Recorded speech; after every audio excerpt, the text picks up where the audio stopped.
Hello and welcome back to another episode of Army Men of War. I'm your host, Mighty Mapper123, and in today's video we're going to be overlooking the Red Wedding. So as you guys know, we've been planning this event for quite some time now. It's where all the world leaders are going to be gathering in one place to witness holy matrimony between Tsar Valentine, the Red Leader, and also Queen Ivy of Greenland, who is so infamous in this series. I know everybody hates her. In fact, she's like Marmite. I think some people love her, some people hate her. I mean, I'm personally a fan of Queen Ivy. I love what she stands for. I mean, well, then again, you know, she's a bit harsh on the whole murdering side of things, but other than that, I think Queen Ivy, she's got a good heart. She knows what to do to get things done, and she knows that uniting both the Greens and the Reds will make a powerhouse of a nation, as the UCP, the United Coalition of Plastics, now rule the whole of Plastica. We can see their new emblem in the back right here. So in today's event, we're going to be witnessing a full wedding. As you can see right here, there's a full sort of building that I've made right here. This is classed as the Royal Red Cathedral.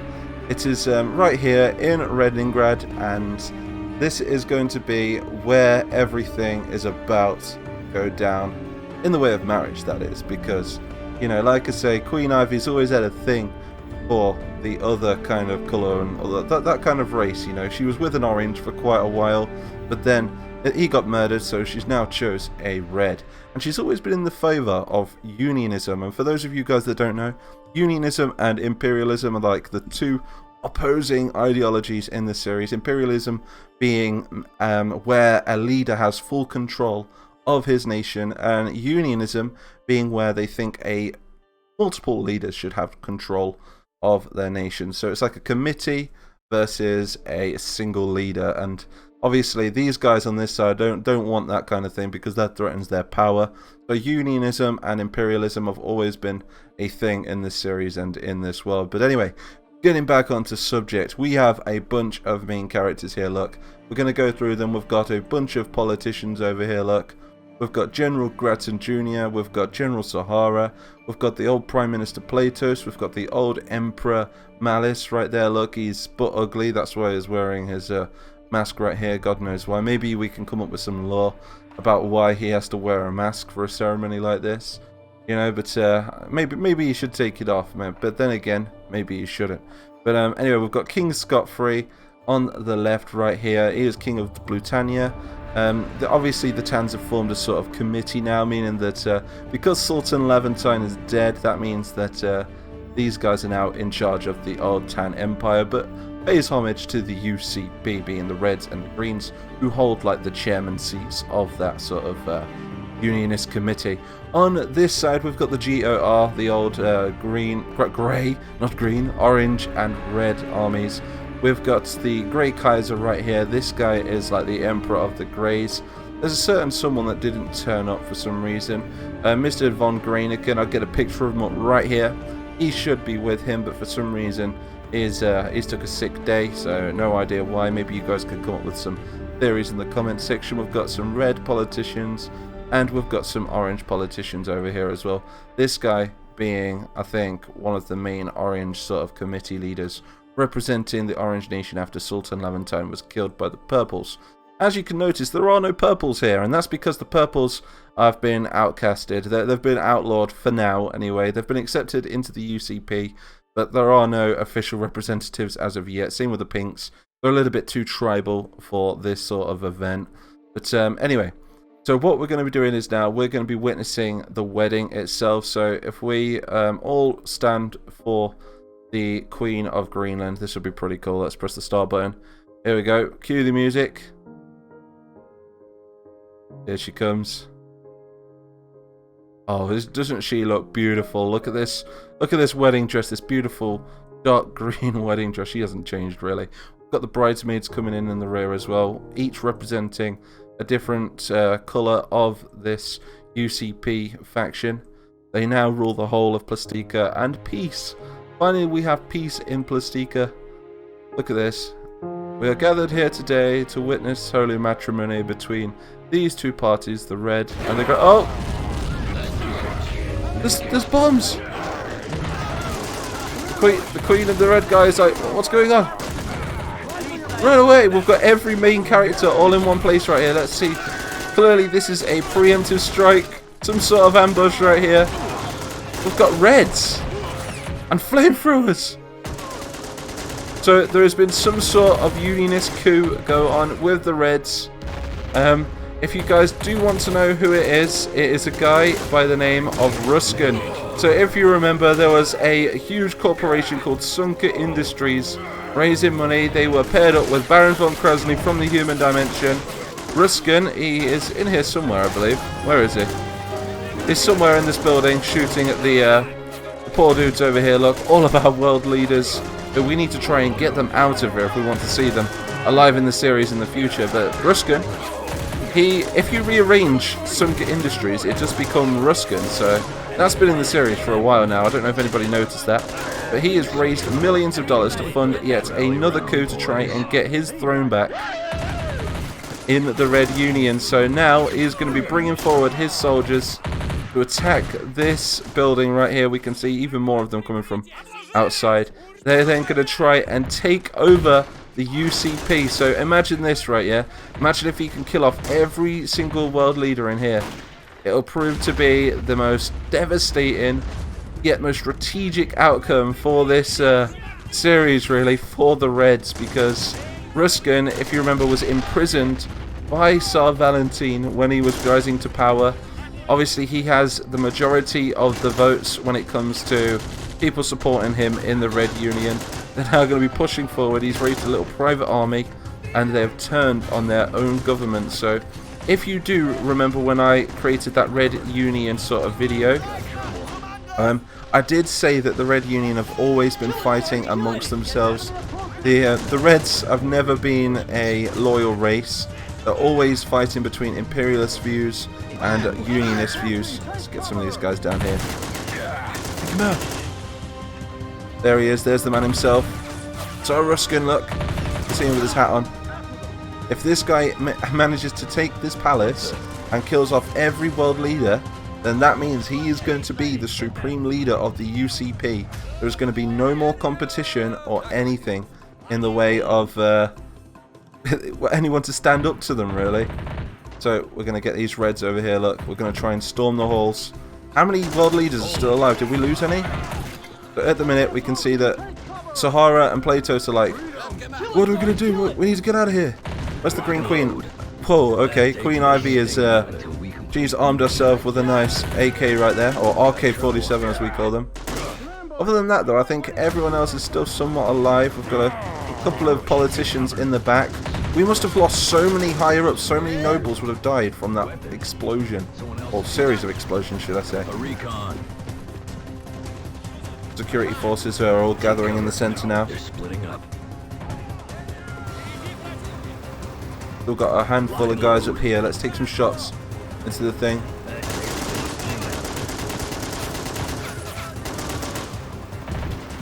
Got RPKs.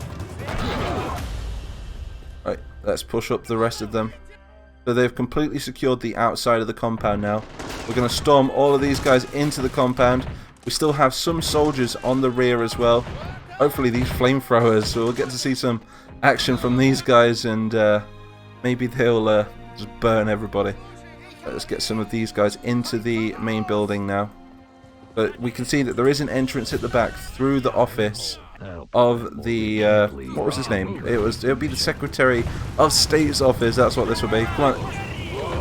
Oh, flamethrowers! Where did that come from? So many people burning.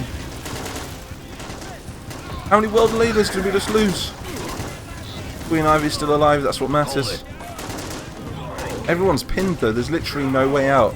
There's only two ways in and out of this place, and that's through here, which is controlled by Ruskin's men, and over there, which is also controlled by Ruskin's men.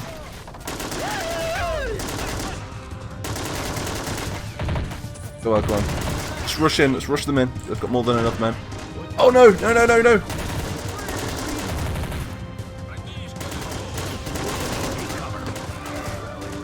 What are they doing?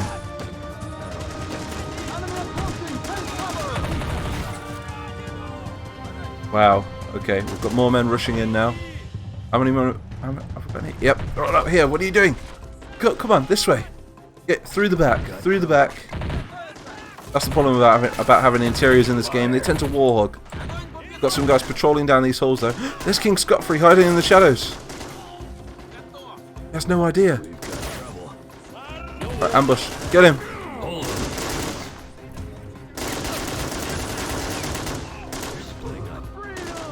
King Scot-free's got to get out of here. This dude's a legend, man. This guy's been king of Britannia for well, since as long as I can remember. Come on. Stay back. Protect the king. No! We're losing politicians.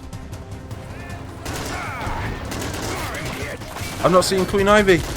She's over there. She's in the corner.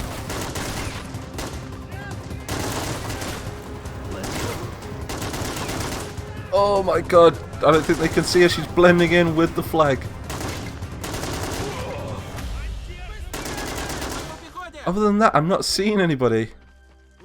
Where's everybody else gone? I'll tell you what, let's get in a little bit closer by turning off the camera position right here. There we go. We can actually zoom in further now. Looks like they're capturing the queen. She's not going down without a fight though. She's got no ammo. Screw you all!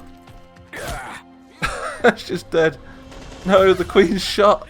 I don't know if she's going to die though. Where's everybody else? Malice. Go, go, go. Go, Malice. You got this. No. There goes Malice. I'm not seeing anybody else alive. And now the Reds are just securing this area. I wonder if Ruskin's still around. No, Scot-free. King Scot-free's dead as well. No. We've literally lost everybody. Every higher up in this whole series is gone.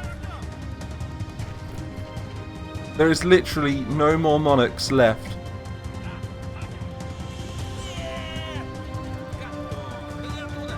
Just looking for the bodies right here.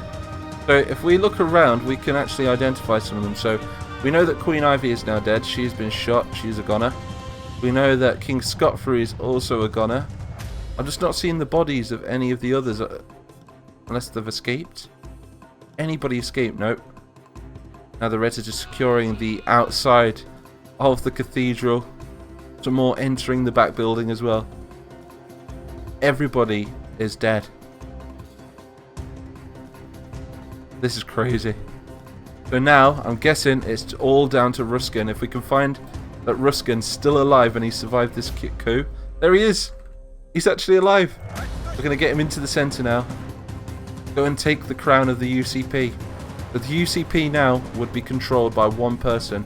All opposition has just been wiped out in one place. The building is on fire as well, so I think we need to get out of here very soon. There he is, Tsar Ruskin. But like I say, dudes, Tsar Ruskin is the old kind of king, the old leader of the Red Union. He was kicked out of power by Tsar Valentine, who is clearly somewhere around here. I don't know where he's gone. Tsar Valentine's probably dead somewhere. But yeah, he was kicked out, but he was imprisoned in the Red Catraz. And if you remember the episode where the Blues rescued him, they sent him through to the human dimension, and that is where he conjured up an idea with Baron von Krasny, the colonial ambassador to the Reds, the Red president. He's going to take, there you go, take your seat. He conjured up an idea to raise an army and overthrow the UCP once they were all in one place. This wedding was just the perfect opportunity. So the Reds have took up arms with Ruskin, as that's their old leader, and they've just wiped out literally the whole, well, everyone. Literally everyone is dead now. And now we're going to have to elect new leaders, all of them, and move this series to the next level, really. So I think, with that being said, I think Ruskin has to be the leader. Tell me what you think in the comments. And I think now we're going to leave the plastic dimension and we're going to move to the human dimension. We're going to let this world play out by itself just for a little bit. Maybe there'll be rebellions maybe there'll be all kinds of things, but you just don't know really what's going to happen now that Ruskin is in power again. So I'm MightyMapple123. I hope you enjoyed this video. If you want to see more, be sure to smash that like button and also smash that subscribe button. Join the Mighty Nation as well. Let's try and get to 50,000 subscribers. And yeah, other than that, I will see you all in the next episode.